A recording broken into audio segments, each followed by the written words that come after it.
From Cuba Libre to SOS Cuba, the messages have been loud and clear. Cubans fighting for freedom and change on the island. From Lopez Park to a smaller crowd gathered in Ybor City tonight.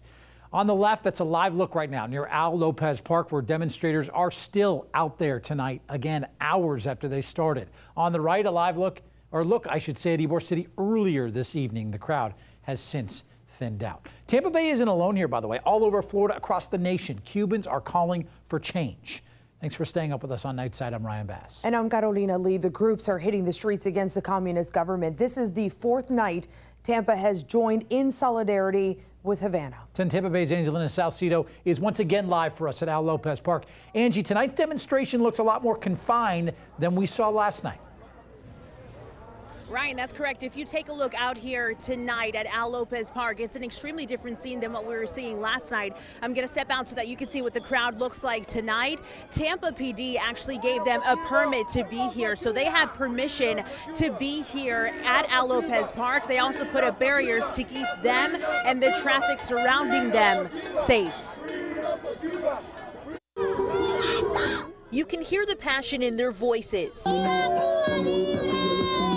and see it in their eyes. For the fourth day in a row, Cubans plead with the people of Tampa for support. We are united with them. We're united with all men seeking liberty and freedom. Steve Alvarez came here from Cuba when he was just 3 years old. I'm blessed not to be there, by the grace of God. As the Cuban government continues to crack down on those who protest on the island, Alvarez and this group stand with their people. 90 miles from our border, there are 13 million people in a country that have been under the boot of tyranny, communism. Those people stepped out and said, we can't breathe.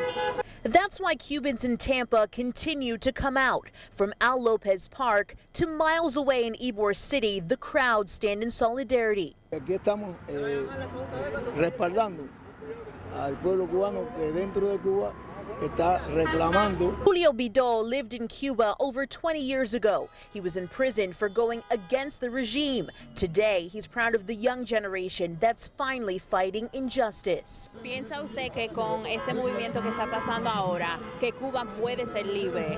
Do you think that with this movement that's happening right now, Cuba will get to be free? ¿Cómo no? Sí. Siempre y cuando la comunidad internacional nos apoye.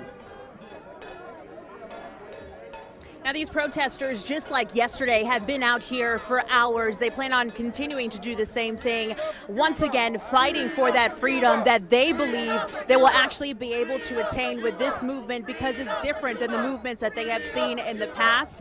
I spoke to a few members of the group that are trying to lead this group. They tell me they want everything to remain peaceful. They don't want their message to be misconstrued, and they will continue doing this for as long as they have to get change. Not just here, but on the island as well.